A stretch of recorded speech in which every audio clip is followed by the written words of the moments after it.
meeting মুখ্য নিৰ্বাচনী বিষয়া সাক্ষাৎ বিৰোধীৰ জনপ্ৰতিনিধিৰ জনতা ভৱনত সাক্ষাৎ সিইঅ নীতিন খাৰেক কংগ্ৰেছ ইউডিএফ আৰু বিপিএফৰ প্ৰতিনিধিয়ে সাক্ষাৎ কৰিলে বিষয়াগৰাকীক ইভিএমৰ উপৰিও ভিভিপেট গণনাৰ দাবী বিৰোধী মহাজোঁটৰ প্ৰতিনিধি দলটোত আছে কংগ্ৰেছৰ ৰিপুন বৰা ৰকিবুল হুছেইন দেৱব্ৰত শইকীয়া ভূপেন বৰা ৰূপজ্যোতি কুৰ্মী কমলাক্ষ দেৱপুৰ কাষ্ঠ ইউডিএফৰ দুই সাধাৰণ সম্পাদক আমিনুল ইছলাম আৰু কৰিমুদ্দিন বৰভূঞাও আছে প্ৰতিনিধি দলটোত পুনৰবাৰ জনাইছো যে মুখ্য নিৰ্বাচনী বিষয়াক আজি সাক্ষাৎ বিৰোধীৰ প্ৰতিনিধিৰ জনতা ভৱনত সাক্ষাৎ সিইঅ নীতিন খাৰেকক কংগ্ৰেছ ইউডিএফ আৰু বিপিএফৰ প্ৰতিনিধিয়ে সাক্ষাৎ কৰিলে বিষয়াগৰাকীক ইভিএমৰ উপৰিও ভিভিপেট গণনাৰ দাবী বিৰোধী মহাজোঁটৰ প্ৰতিনিধি দলটোত আছে কংগ্ৰেছৰ ৰিপুন বৰা ৰকিবুল হুছেইন দেৱব্ৰত শইকীয়া ভূপেন বৰা ৰূপজ্যোতি কুৰ্মী কমলাক্ষ দেৱপুৰ কাষ্ঠ কাল কৰোনাৰ সংহাৰী ৰূপৰ মাজতো অসমবাসীৰ বাবে এটা ভাল খবৰ সমগ্ৰ বিশ্বতে ত্ৰাসৰ সৃষ্টি কৰি থকা কৰোনাৰ এন্টিভাইৰাছ ইনজেকচন ৰেমডেছিভিৰ এবাৰ প্ৰস্তুত হ'ব পলাশবাৰীৰ সান ফাৰ্মা নামৰ ঔষধ তৈয়াৰী উদ্যোগত আজি উদ্যোগটোত উপস্থিত হৈ এই সন্দৰ্ভত পৰ্যালোচনা কৰিলে মন্ত্ৰী হিমন্ত বিশ্ব শৰ্মাই পলাশবাৰীৰ সান ফাৰ্মাত সপ্তাহত ৮০,০০০ আৰু মাহত ৩,৬০,০০০ ইনজেকচন প্ৰস্তুত হ'ব ইয়াৰ প্ৰথম পৰ্যায়ত অসম চৰকাৰৰ অনুৰোধ মৰ্মে ১০,০০০ ইনজেকচন অসম চৰকাৰ প্ৰদান কৰিব পলাশবাৰীস্থিত সান ফাৰ্মালৈকে আহিছিলোঁ আমাৰ বাবে এটা ভাল খবৰ যে সান ফাৰ্মাৰ এই যিটো এই ইউনিটত তেখেতসকলে ৰেমডেছিভিৰ ইনজেকশ্যন প্ৰডাকশ্যন কৰা আৰম্ভ কৰিছে সপ্তাহত প্ৰায় ৮০,০০০ আৰু মাহত ৩,৬০,০০০ ইনজেকশ্যন বনাব পৰা এখেতসকলৰ কেপাচিটি আছে প্ৰভাইডেড তেওঁলোকে ৰ মেটেৰিয়েল পাই থাকে ইতিমধ্যে এইটো ইউনিটত সেই ধৰণে প্ৰডাকশ্যন চলি আছে আজি মই ইয়াত আহিছিলোঁ তেওঁলোকৰ প্ৰডাকশ্যন কেনেকৈ চলি আছে কি চলি আছে চাই গ'লোঁ আৰু লগতে মই তেওঁলোকক এইটো অনুৰোধ কৰি গ'লোঁ যে অসম চৰকাৰৰ বাবে যিখিনি প্ৰয়োজনীয় ৰেমডেছিভিৰ ইনজেকশ্যন তেখেতসকলে যাতে আমাক দিয়ে যোৱাকালি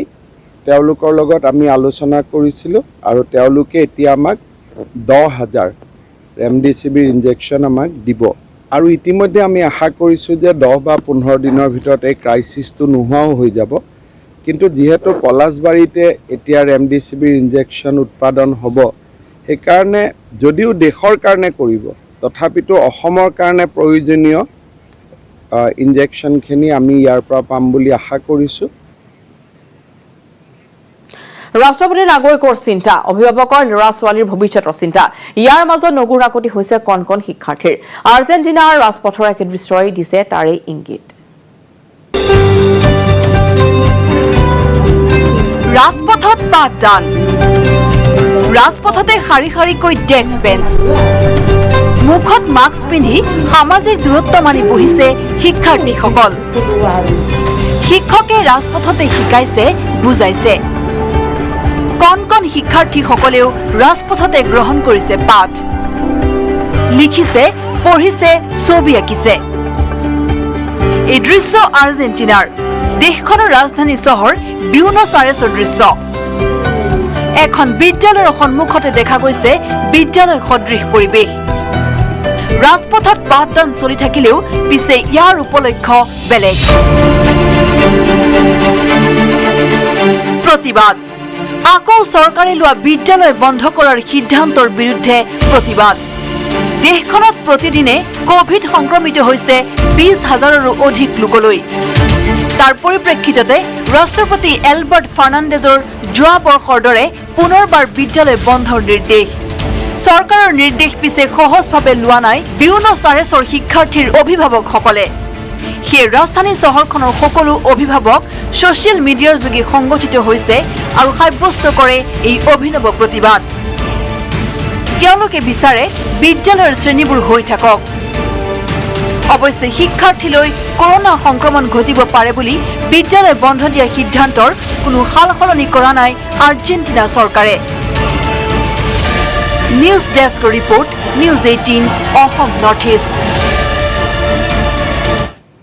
প্ৰধানমন্ত্ৰী নৰেন্দ্ৰ মোদীৰ মন কী বাত দেশত কোভিড পৰিস্থিতিক লৈ মন কী বাতত আলোচনা মুম্বাইৰ প্ৰসিদ্ধ চিকিৎসক ডক্টৰ শশাংকৰ সৈতে বাৰ্তালাপ মোদীৰ কৰোনাক দ্বিতীয় ঢৌ লৈ চিকিৎসকগৰাকী আলোচনা মোদীৰ কৰোনাৰ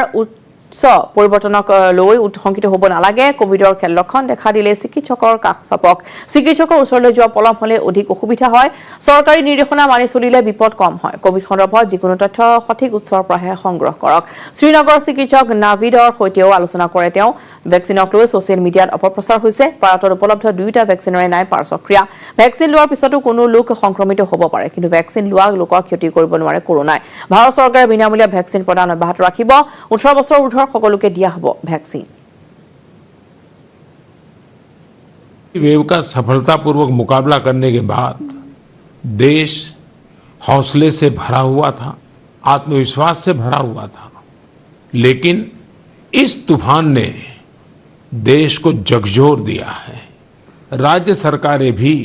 अपना दायित्व निभाने की पूरी कोशिश कर रही हैं साथियों कोरोना के खिलाफ इस समय बहुत बड़ी लड़ाई देश के डॉक्टर्स और हेल्थ वर्कर्स लड़ रहे हैं पिछले 1 साल में उन्हें इस बीमारी को लेकर हर तरह के अनुभव भी हुए हैं साथियों मैं आप सबसे आग्रह करता हूं आपको अगर कोई भी जानकारी चाहिए हो कोई और आशंका हो तो सही सोर्स से ही जानकारी ले आपके जो फैमिली डॉक्टर हो आसपास के जो डॉक्टर्स हो आप उनसे फोन से संपर्क करके सलाह लीजिए कोरोना की इस संकट काल में वैक्सीन की अहमियत सभी को पता चल रही है इसलिए मेरा आग्रह है कि वैक्सीन को लेकर किसी भी अफवाह में न आए आप सभी को मालूम भी होगा कि भारत सरकार की तरफ से सभी राज्य सरकारों को फ्री वैक्सीन भेजी गई है जिसका लाभ 45 साल की उम्र के ऊपर के लोग ले सकते हैं अब तो 1 मई से देश में 18 साल के ऊपर के हर व्यक्ति के लिए वैक्सीन उपलब्ध होने वाली है अब देश का कॉरपोरेट सेक्टर कंपनियां भी अपने कर्मचारियों को वैक्सीन लगाने के अभियान में भागीदारी निभा पाएगी मैं आप सभी से एक बार फिर आग्रह करता हूं कि वैक्सीन हम सबको लगवाना है और पूरी सावधानी भी रखनी है दवाई भी कड़ाई भी इस मंत्र को कभी भी नहीं भूलना है हम जल्द ही साथ मिलकर इस आपदा से बाहर आएंगे इसी विश्वास के साथ आप सभी का बहुत बहुत धन्यवाद नमस्कार কাকপথাৰ মৰাণ জনগোষ্ঠীৰ ৰাতি বিহু উদযাপন মৰাণ ছাত্ৰ সন্থাৰ কাকপথাৰ আঞ্চলিক সমিতিৰ উদ্যোগত আয়োজিত ৰাতি বিহুৰ অংশ ললে শ শ নাচনী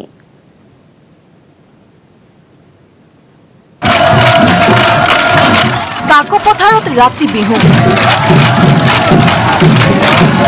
কোভিড মহামাৰীৰ সংক্ৰমণৰ ভয়কো নেওচি মৰাণ জনগোষ্ঠীয় লোকসকলে ৰক্ষা কৰিলে পৰম্পৰা জনগোষ্ঠীটোৰ স্বকীয় পৰম্পৰা জীয়াই ৰখাৰ উদ্দেশ্যে মৰাণ ছাত্ৰ সন্থা কাকপথাৰ আঞ্চলিক সমিতিয়ে প্ৰতি বছৰে পাতি আহিছে ৰাতি বিহু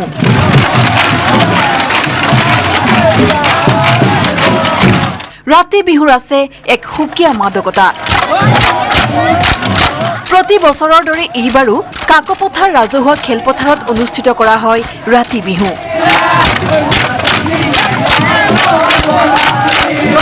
এইবাৰ মৰাণ ছাত্ৰ সন্থা কাকপথাৰ আঞ্চলিক সমিতিয়ে আয়োজন কৰা ৰাতি বিহুৰ 10ম বাৰ্ষিকী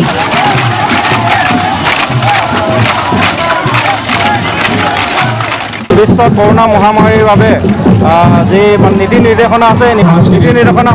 মানে কম সময়ের ভাবে আমি রাতি বিহুটো পরম্পরাগতভাবে আমি আয়োজন করেছো 10ম বার্ষিক রাতি বিহু ইয়াতে কাকপথাৰ বৃহত্তৰ কাকপথাৰ অঞ্চল লগতে তিনিচুকীয়া জিলাৰ বিভিন্ন প্ৰান্তৰ পৰা ডেকা গাভৰুসকলে আহি ইয়াতে পৰম্পৰাগত সাজ পৰিধান কৰি এই ৰাতি বিহু ইয়াতে প্ৰদৰ্শন কৰিছে ৰাতি বিহুৰ অনুষ্ঠানত অংশগ্ৰহণ কৰে মৰাণ জনগোষ্ঠীৰ কেইবাশ নাচনীয়ে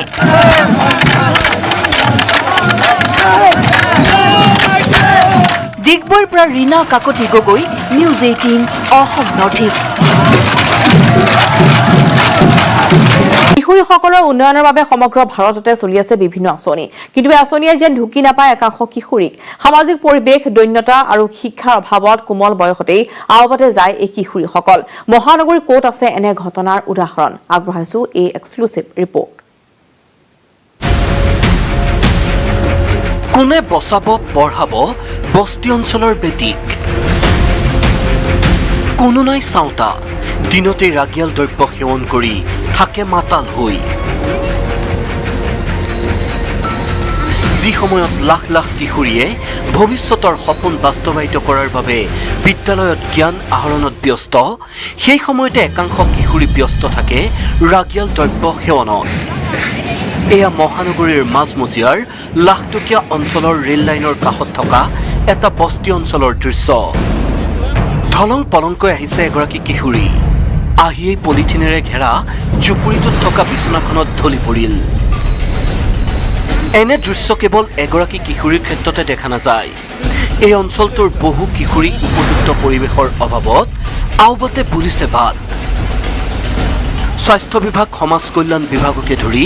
চৰকাৰৰ বিভিন্ন বিভাগে কিশোৰীসকলৰ শাৰীৰিক মানসিক উন্নয়নৰ বাবে বহু আঁচনি গ্ৰহণ কৰিছে আনকি বস্তি অঞ্চলৰ কিশোৰীসকলৰ বাবেও আছে বহু আঁচনি কিন্তু এই আঁচনি সন্দৰ্ভত ন্যূনতম সজাগতা নাই অঞ্চলটোৰ ৰাইজৰ মাজত নাজানে কিশোৰী সভা কি চেনিটাৰী পেড আইৰণ টেবলেট আছে লিংক ৱৰ্কাৰৰ হাতত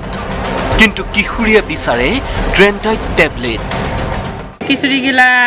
জাবৰা সিহঁতেও জাবৰা ফুটিব যায় কিন্তু স্কুলত নাযায় মাক বাপেকক আমি কওঁ শিক্ষা দিবৰ কাৰণে যে স্কুলত পঠাই দিয়ক সিহঁতে কৈছে যে স্কুলত পঠাই দিলে সিহঁতে ক'ৰ পৰা খাবৰ কাৰণে কৈ নাই নহয় মাক বাপেক কৈ সেনেকৈ নাই ঠিক নাই আজি যদি ইয়াত আছে কালি আৰু তাত আছে বাচ্চা ক'ত থাকে কি হয় এইবিলাক কোনো ঠিকনা নাই কোন ক্লাছত পঢ়া তুমি ক্লাছ 5 কোন স্কুলত কোনে সজাগ কৰিব বস্তি অঞ্চলৰ ৰাইজক ড্ৰপ আউট কিশোৰীৰ পঢ়াৰ ব্যৱস্থা কৰিব কোনে কিশোৰীসকলক উপাৰ্জনমুখী শিক্ষা প্ৰদানৰ বাবে গঢ় দিয়া হৈছে বহুকেইখন চৰকাৰী প্ৰতিষ্ঠান কিন্তু মহানগৰীৰ এই কিশোৰীসকলক ভৱিষ্যতৰ অপৰাধী হোৱাৰ পৰা ৰক্ষা কৰিবলৈ আগবাঢ়ি আহিবনে কোনোবা আশা বা লিংক ৱৰ্কাৰ অংগনবাড়ী কৰ্মীয়ে বাৰু পাৰিবনে অঞ্চলটোৰ ৰাইজৰ মাজত প্ৰকৃতভাৱে সজাগতা আনিবলৈ ঋতুল ভাগৱতীৰ report news 18 Assam north east উত্তপ্ত হৈ পৰিল কৰিমগঞ্জ কোভিড আক্ৰান্তৰ মৃতদেহ লৈ এখনৰ পিছত আনখন শ্মশানলৈ আতাতবাতি কৰিছে দণ্ডাধীশে তাৰ মাজতে কৰিমগঞ্জৰ এখন শ্মশান ঘাট চৌহদৰ পৰা ক্ষুব্ধ লোকে উভতাই পঠালে মৃতদেহ কোভিড আক্ৰান্ত এগৰাকীৰ মৃতদেহ সৎকাৰক কেন্দ্ৰ কৰি নিশা উত্তপ্ত হৈ পৰিল কৰিমগঞ্জৰ এখন শ্মশান ঘাট চৌহদ কৰিমগঞ্জ চহৰত থকা সুভাষনগৰ শ্মশান ঘাটত জিলাখনৰ ৰামকৃষ্ণনগৰৰ এগৰাকী কৰোনা ৰোগীৰ মৃতদেহ জ্বলাবলৈ আহোঁতে বাধা প্ৰদান কৰে অঞ্চলটোৰ স্থানীয় লোকসকলে আৰক্ষী দণ্ডাধীশৰ উপস্থিতিত স্থানীয় লোকসকলে উভতাই পঠিয়াই মৃতদেহ সৎকাৰকাৰী সুভাষনগর শ্মশানে কোনো রকমে করোনা ডেড বডি জ্বলাতে দেব না আমরা কারণ রামকৃষ্ণনগরের পেশেন্ট ডেড বডি ওইখানে শ্মশানে জ্বালাতে দেয়নি তার সত্ত্বেও এখানে সুভাষনগর শ্মশানে কি করে আসলো এখানে কিভাবে আশেপাশে এই জনবসতি এলাকা শ্মশান সুভাষনগর শ্মশান কিভাবে জানলো এটা বেসরকারি শ্মশান এটা সরকারি শ্মশান আমাদের এই প্ৰতিবাদৰ পিছত দণ্ডাধীশে বিকল্প শ্মশানৰ সন্ধান চলাব বুলি মন্তব্য কৰে এটা আমরা বিচার করে দেখছি কারণ গভর্নমেন্ট সার্ভেন্টকেও আটকিয়ে রাখা বা কোভিড কারণে কোনো জিনিস আটকিয়ে রাখা এটাও একটা ক্রাইম তো তথাপিও আমরা এটা একটু বিচার করে দেখছি যদি অন্য কোনো সুবিধা থাকে তখন আমরা অবশ্যই এটা উইল টেক ইনটু কনসিডারেশন কিন্তু এখনের জন্য আমরা ভেবেছি যে এখানে হবে তো আমরা ভেবে দেখছি এখন কি করা যায় কৰিমগঞ্জৰ পৰা Gourish Nandi news 18 Assam north east খবৰ প্ৰাইম টাইম 18 লখিতে আমি এতিয়া পৰা বাতৰি পৰা বিদায় লৈছো নমস্কাৰ